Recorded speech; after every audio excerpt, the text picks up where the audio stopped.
Today's verse comes from Luke's account of Jesus' famous Sermon on the Mount. Let's read it in Luke 6, verse 35. Jesus said, "But love your enemies, do good and lend, hoping for nothing in return, and your reward will be great, and you will be sons of the Most High, for he is kind to the unthankful and evil." This is one of many statements in that incredible sermon that runs 100% contrary to human nature. Think about it. What is the natural human perspective on dealing with someone we consider an enemy? Someone who mistreats us, doesn't like us, someone who disagrees with us violently? Well, the natural response, or what we'd call human nature, is to treat them as our enemy. They mistreat us, so we mistreat them. They don't like us, so we don't like them. They oppose us, so we oppose them. They put obstacles in our path, we put obstacles in their path. Now, even if we don't openly mistreat someone who mistreats us, tit for tat as the saying goes, sometimes the best our human nature will allow is for us to simply ignore them. We may not actively do evil back to them, but we certainly won't do anything good for them either. Again, that's just human nature. But one of the themes of Jesus' ministry, especially found in the Sermon on the Mount, was teaching a way of life that goes completely contrary to human nature, a way of life that replaces our human nature with God's divine nature. Instead of thinking like a human being thinks, Jesus taught us to think like God thinks. Instead of behaving as humans naturally behave, Jesus taught us to behave how God lives and behaves. Instead of being motivated by motives that just come naturally to us, Jesus taught us to be motivated by what motivates God.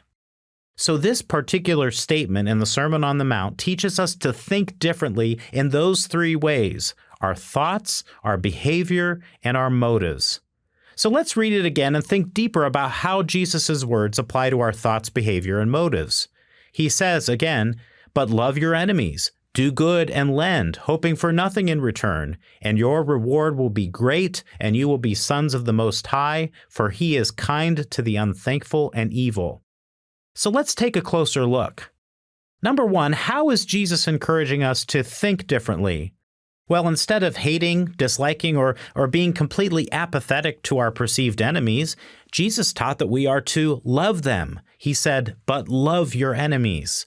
In other words, care for them, care about them, be genuinely concerned about their well-being. Yes, even if they don't care about us. That's hard to do, but that's what he said. Number two, how did Jesus encourage us to behave differently?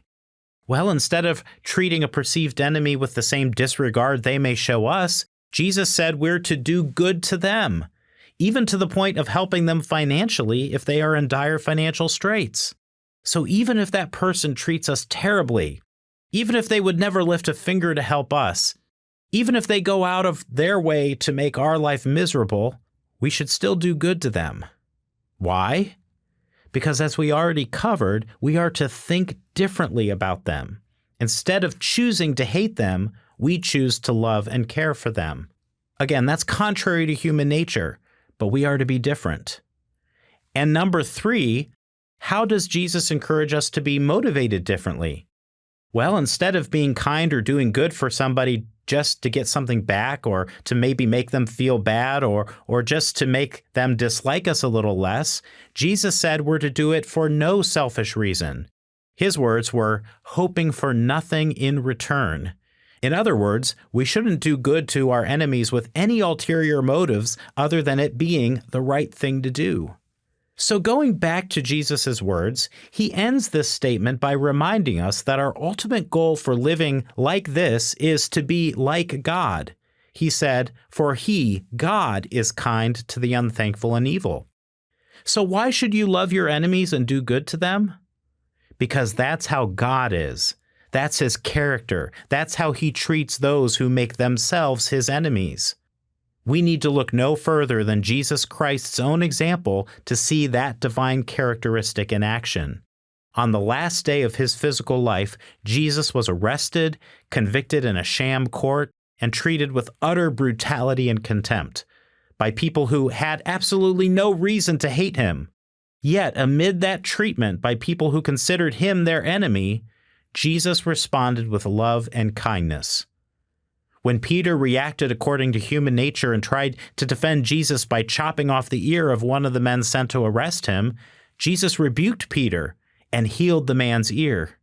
Here, this man was part of a group trying to arrest him and lead him to his ultimate death, and Jesus treated him with concern and kindness.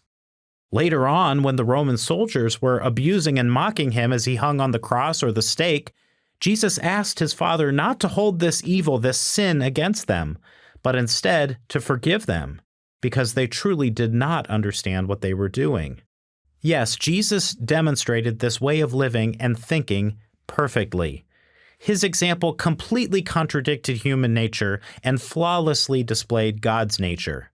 Yes, it's hard. Believe me, it's really hard. Yes, it runs contrary to our natural way of thinking. And no, it's not always comfortable. And it's not easy.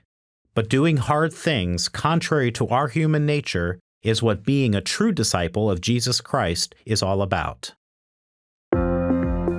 Verse by Verse is a companion podcast to the Daily Bible Verse blog, which you can find on the Life, Hope, and Truth Learning Center. Check out the show notes for more.